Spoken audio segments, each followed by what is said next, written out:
John Hook's Newsmaker starts now.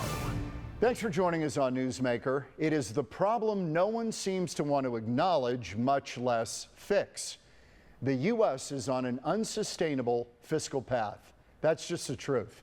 We're borrowing and spending far too much money, and the risk posed by this unbridled spending and borrowing could result in 45% of all U.S. tax revenues collected, that's nearly half, going just toward interest payments on our debt, which is now $37 trillion, and by 2035 could be $74 trillion. That's in 10 years. Congressman David Schweikert has been sounding the alarm on this for years, but nothing seems to change in Washington. David Schweikert joins me now on Newsmaker. I'm having you on far more as kind of a budget wonk on this subject than a congressman, but you have dual roles. Can we, first of all, thanks for doing this. It really is kind of the subject that nobody wants to touch, but you constantly are talking about it. Let's put up the first slide. And this will let people know where the money goes. Can you explain this? Because what's in red, we have no choice on that one, right? It's what's in red is we call mandatory. It's on autopilot. What's in blue is actually what members of Congress vote on. But think about this. Every dime of what you see is non-defense. That's what you think of as government. That's the State Department, that's the Park Service, those things, and then defense. Every dime of that is borrowed. And this year, maybe $500 billion or more will be borrowed of Medicare. But what is the problem in Washington? Do we have a spending problem or a revenue problem, or both? It's spending, but it's the thing we're not allowed to actually talk about. It's demographics. Look, this is uncomfortable, but we had the same number of 18-year-olds as we had 20 years ago. And what happens is things like Social Security and Medicare were designed because you'd have 4, 5, 6, 10, 12 workers for every retiree. At the end of, in a decade, you functionally have 2.2 workers for every retiree. That's not Republican or Democrat. And here's where much of the big lie is. We borrow 250 or so billion every single month. We borrow close to $70,000 every second. And there's ways to stabilize the debt, but the politicians are spineless, and the public, I got to tell you, I've been running around the district doing town halls and groups and this and that.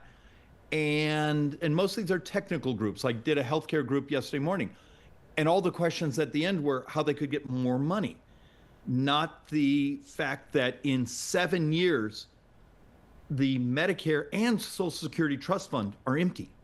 So there was so much made of Doge, and it's just a sliver, isn't it? It's the classic problem of every dime of spending has a constituency. And if you make your money off government or somehow the derivative of that government contract, it's a war. You know, I've actually introduced legislation to modernize Medicare Advantage because we have now the data on how much is waste and fraud. Our preliminary score on that is $1.84 trillion in savings over 10 years. We have a talent-based immigration. Okay, now we're talking real money. Yeah, that's a big number. And we actually have what we call forgotten funds to sweep cash that's just been sitting in accounts for years. This adds up to over $3 trillion. Guess how many co-sponsors I have? Zero. Because one has the word immigration, one has the word Medicare. And there's the classic problem. So we want shiny objects. Find me something it sounds like I'm going after illegals who are stealing money. Okay. We've actually gone over that. We need to lock it down, but the spending came out to like 9 hours of borrowing. Okay. Let me ask you about President Trump. President Trump has talked about this, that we're spending too much money. But do you think he's serious about this? I think what happens is everyone's serious about it up to the moment, it's painful. People you like, your family members are calling you and complaining, saying, David, how can you do this? I want that money. But even with the tariff revenues this year, my prediction is we're going to borrow $2.4 trillion this year. For every dollar we take in, we're predicting we look like we're going to be spending about $1.43. This year it's $1.39. Okay. Yeah. And the growth is interest. The growth is healthcare costs. I'm always an optimist about stuff. And, we have problems in this country, and we have since our founding. Big problems. I mean, we almost lost the country during the Civil War. So we've been in really dire situations before. But this one strikes me as really difficult, but there may be ways out of it. Do you see one that's reasonable, that people could get behind? John, actually, in some ways, it's a brilliant and complex question. This is sort of a unique problem. Many countries have gotten heavily in debt. Much of the industrialized world is heavily in debt right now and found a way to work out of it. What's unique now is we're heavily in debt and we have a shortage of young people. So the demographics work against us. And our demographics are better than Europe, frankly. Europe's even in worse shape. And much of Asia, industrialized Asia, is even crushed. Japan has a problem too. So what you have to do is I need you to think think creatively. If healthcare costs are our primary driver, most of the debate we have is healthcare financing. Who gets to pay, who gets subsidized? Instead of saying, are we going to adopt technology, ways to keep people healthier when obesity is the single biggest cost of healthcare in America? Okay, and you and I talked about this. Is Ozempic and these drugs, are these kinds of breakthroughs things that could bend the curve on healthcare costs? The answer is yes, but you need to think about it much more holistically. It's what we grow, what we subsidize in our food supply, how we encourage nutrition support. There's more to it. The system really, really works against us. And you've been there a long time. No disrespect in this question, but people have talked about it. Would term limits in Congress and, in the House and in the Senate, would that be a remedy so that the people in power know that they're on a short leash, they know their time is short, it's not going to always be about the next election, and maybe opens them up to do the right thing and make the hard choices? John, I actually now support term limits. We got to come up with something. I think the public now needs to start demanding the politicians actually know their math and actually have creative ways to at least stabilize it. Okay, there's one thing on the horizon that I look at where I think this may be the way out. I don't like it, but it's a VAT tax, a value-added tax. Many countries have done it. You get this routinely in Europe. I think it's horrible, but it may be our only answer. One of my economists, look, I have a half a dozen PhD economists. I chair also the Joint Economic Committee as well as being on Ways and Means. And their model is in 10 years, we're not going to have a choice. Net interest. Mm-hmm. That's just interest on the debt that's been sold publicly. If you do all the interest where we have to pay back trust funds and those things, it's closer to 1.2. And in 9 years, that number is going to be closer to $2 trillion a year just in interest. Well, if this doesn't scare you, and it should scare everybody, but I still don't hear people talking about it. You do, and there is a recognition we've got a problem, but it seems like we're not going to address it until we're right up against the cliff, right at the edge, peering into the abyss. I don't see us doing anything about it. John, the theory from a lot of the political class and the political consultant types is soon as we have a failed bond auction, because the bond market is almost on the cusp of running the country. Is there any way to grow our way out of this? And I'm thinking of during the dot-com boom in the early 2000s. That's about the last time we balanced the budget deficit. Deficit is just yearly. Debt is the accumulation of all the years. That was Clinton working with Newt Gingrich. And we had to But remember, we had a remarkable spike of capital gains taxes Yes, because yes. of all the stock market. John, it's more complicated. I beg of you to think of sort of a unified theory. We need productivity growth to sort of explode. Okay, could that be AI? Some people are saying AI may be a catalyst for that kind of growth that might bend the curve. It's AI, it's synthetic biology, it's things that make us healthier, make us ability to participate in the economy. Yeah, but they make us live longer, Congressman, and that's a problem. When 5% of our brothers and sisters are about 50% of healthcare spending, when diabetes is 31% of Medicare, what happens if you can help our brothers and sisters be healthier? So, and that's on the healthcare side. On other technologies, there's things you can do for the environment, for productivity, for moving goods and services, but you got to be willing to accept the technology. If you were to give anybody any hope out there that we can correct this problem, where would the hope lie? Technology. The public is finally starting to understand how much of a threat this is to their own retirements, to the future. And I'm living proof. I'm in functionally a 50-50 district. I talk about saving Social Security, saving Medicare, getting the program stable financially, and I'm able to get reelected. The political consultants on the left and the right need to stop demagoguing those people who step up and say, there's a path to fix this. It's just hard.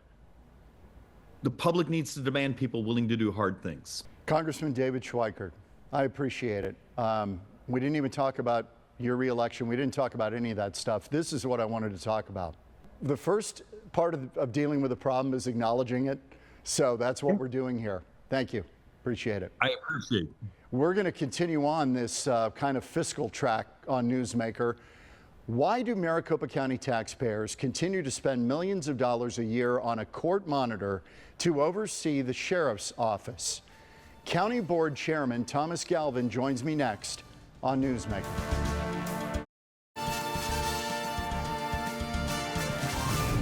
Welcome back on Newsmaker. A lot of news involving the Maricopa County Board of Supervisors, from questions over a court-appointed monitor to oversee the Sheriff's Department. That's been going on forever.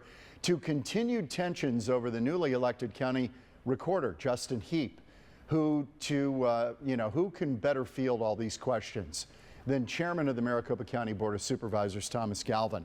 Good to see you. Thanks for coming on the program. Hey, John. Great to see you. I want to start with the court-appointed monitor.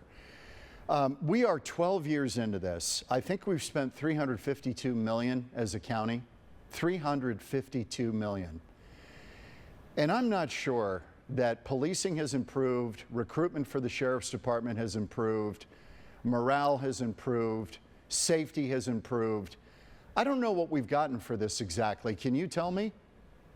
You nailed it. And when I became chairman in January, and I also want to let voters know that I was the first Latino chairman in the history of Maricopa County, happened to be a conservative Republican, but I identified this issue in my speech when I became chairman. I think this is the most important issue of our time for Maricopa County, but also I think this is a national issue from a law enforcement, public safety perspective. People don't realize that there's a court-appointed monitor who makes between $2 and $3 million every single year, but holds the sheriff's office to these impossible compliance goalposts. And the budget that we just had to apportion for this was $34 million for this year alone, John, and there's no end in sight. So we have made some noise this year that we think this has to end, because what I have seen firsthand is that we have had a problem at the sheriff's office with recruitment, retention, and attrition, as you pointed out. Okay, so this guy, Robert Warshaw, is the court-appointed monitor. He was, I think Judge Murray Snow appointed him, right? That's right. Back in 2013. 2013. As I understand it, the sheriff's office right now is in 94% compliance. Can you ever get to 100% compliance with a law enforcement agency on anything? No, you would never expect any law enforcement agency in the United States of America to be completely perfect, but also the reasons for the lawsuit, which was filed back in 2007, don't exist anymore. This is under a previous sheriff, we all know his name, who was serving in 2007 at the time and lost the lawsuit. But since then, John, we have had 4 different sheriffs, and none of those subsequent sheriffs have had a policy that initiated the lawsuit. And we have a great sheriff right now in Jerry Sheridan, who's my colleague, and there is no way in hell that Jerry Sheridan is implementing any of the policies that were the basis of the lawsuit. So why is his department, why is the 4th sheriff in a row under a court-appointed monitor after 15 years where we're just wasting taxpayer dollars? And that's what I've been banging the drum about over these past few months, is to let people know that taxpayer dollars are being wasted on a daily basis and no one is being safer because of this. Well, I think I've got the answer. Mr. Warshaw is making $2 million a year as a court-appointed monitor. $2 million. So right. It would not be in his best interest to suddenly go to the judge and say, I think we're good. That's right. He doesn't clap his hands and say, you know what, this sheriff's office is amazing. They've done everything they can. My job is done here. He comes up with new and different things to tell the judge where they're falling short. And not only that, but he's the monitor in Oakland, California, where he has upset the NAACP. So he's had criticism from the far left. He's been a monitor over police departments in different cities and states. Louisville. You can Google him and find out where they are. Louisville. And none of those police agents, Louisville, and I believe Baltimore is another one. Yeah, none I mean, of those police I'm agencies sorry. are any better off, and this guy's just raking it in. Yeah, I smell a grift here. That That's strikes me as a problem and a conflict of interest. Yeah, and I want to let you know, because a lot of people ask me, well, what are you guys doing about it? Because the sheriff has to comply with the federal judge, and Sheriff Sheridan is doing that. He's being very respectful of the judge. He's following the law. But the Board of Supervisors, we provide the budget for the sheriff's office. We control the purse strings for every single county agency. And what we did this year is that we hired a constitutional law expert who's looking at it from a constitutional perspective. And we believe that this is a violation of federalism. We think this is tyranny of the courts. And we might, if we have an opportunity here, to challenge this in court someday in the future. And I think that would be huge news, John. So Judge Murray Snow would have to be the one to pull the plug on the court monitor, right? He'd have to be satisfied that conditions are being met to relieve this guy, Warshaw, of his, I won't say it. Yeah, I'm but, sorry, Warshaw, I'm skeptical of this whole thing because I'm seeing these guys get rich and the policing not improving and actually diminishing public safety. Well, here's the outrage, and there's always an outrage with this story. A couple of weeks ago, he held a community meeting, but he held it in Maryvale. And I said to Mr. Warshaw in front of the whole room, I said, you're a hard man to find. This is the first time we've ever met in 4 years, and you've been paid $10 million in that time. Good Lord. And I said to him, it's just inexcusable that you haven't met with us at all whatsoever. He comes in every quarter, does these secret meetings, and flies out and collects his check.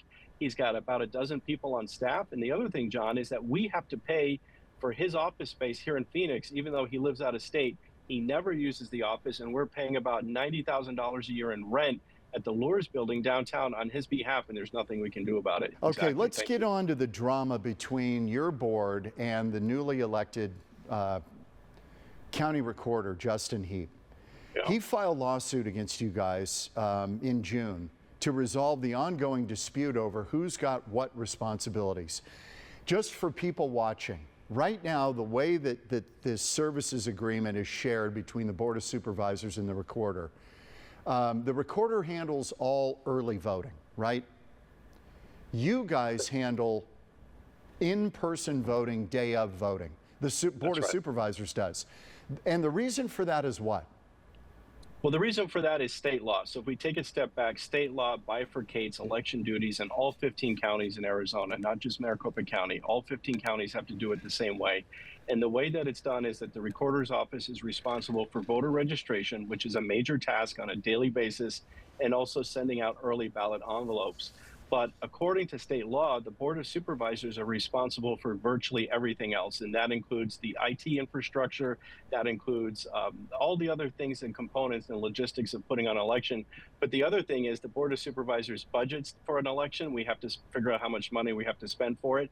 And also we vote to canvass the election. And as you know, a couple of years ago, the actual canvass votes took up a lot of news. However, sometimes these laws are ambiguous. So what we have had with previous recorders are these called shared service agreements, just to spell out where the gray areas are. And but it really doesn't change fundamentally that the recorder has two basic functions of elections: voter registration and sending out early ballot envelopes. We do everything else. And it's really unfortunate that he's wasting time and resources, but more importantly, taxpayer dollars on frivolous lawsuits. Now, he is saying that you, specifically, and a lame duck board majority, secretly executed a new shared services agreement, what you just described, the SSA, that took effect December 10th, 2024, stripping him of significant election responsibilities, and he says drastically shrinking his budget and staff. Yeah, Justin Heap is lying, and this is a laughable lie. I actually met with him for breakfast in December, have talked to him subsequently, and I know he knows the truth. The only change that occurred in 2024 with the shared services agreement was who controls the IT functions. And the Board of Supervisors control IT functions for every single other department in Maricopa County, whether that's the assessor's office, whether that's the treasurer's office, or any other county agency. What had happened was that Helen Purcell ran the recorder's office for many years, and that IT function was operating under her office, the recorder's office.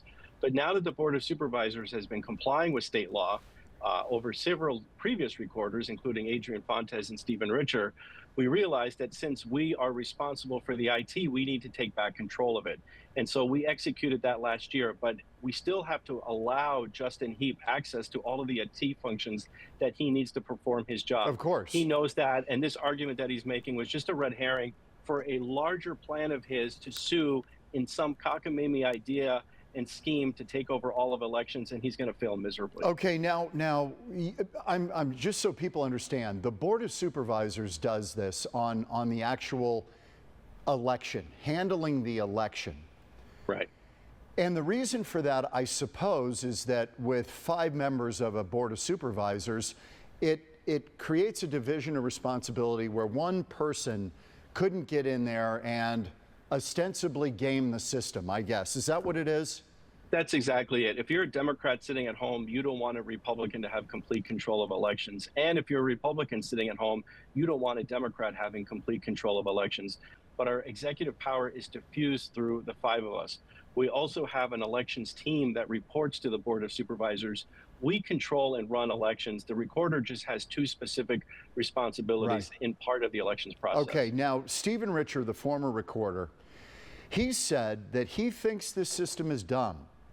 He said the legal system in Maricopa County elections is dumb. Early voting is up to the recorder, but in-person election day voting is up to the Board of Supervisors. And this duplication costs money. He said it's like having 2 CEOs. He said the estimated waste with this current setup is between $11 and $13 million. That's right. Yeah, and I agree with him on that. Unfortunately, at Maricopa County and the other 14 counties, we don't make policy. We don't write laws. That's up to the state legislature and the governor. So we can't cry and complain about it. We have to deal with the world that we live in. However, I am disappointed that Governor Katie Hobbs, who served as Secretary of State for 4 years, overseeing elections, has never mentioned the word elections once in any of her State of the Union addresses. And all of these things that in Arizona that we need changes at the state level just haven't been done, and it's been a lack of leadership at the 9th floor. Okay, quickly, I want to catch up with you on efforts to bring the Coyotes back. Well, they wouldn't come from Utah. That ship has sailed. But the chances of getting another hockey team here, when we talked last, there seemed to be some movement. There's a group, Shane Doan is involved in it. There are people trying, and we know the NHL wants to be here because the president of the league has made that very clear. Do you think that's sooner rather than later? I think we're going to see progress sooner rather than later. And just to let your viewers know, in January, when I became chairman, I announced that I wanted to lead an effort of local business and community leaders to bring back pro hockey back to Arizona. Are you satisfied with the deal out of the legislature for the D-backs? I think the legislature and the D-backs worked really hard to craft this deal, and I want to give a lot of credit to the sponsor in the House, Jeff Wenninger, who really quarterback and shepherd this. However, I'm really happy that the county is now out of the stadium business. It's now going to be a board of appointees from the legislature and the governor's office, so we're really happy about that. But more importantly, John, we're just happy that the D-backs are going to stay, and they're going to stay at this Chase Field location for the next probably 30, 40, 50 years, and not a new stadium, but an existing stadium, which is rare. Good to see you. Chairman of the Maricopa County Board of Supervisors, Thomas Galvin, appreciate your time. Thank you, John. Appreciate you. We're back in a minute on Newsmaker.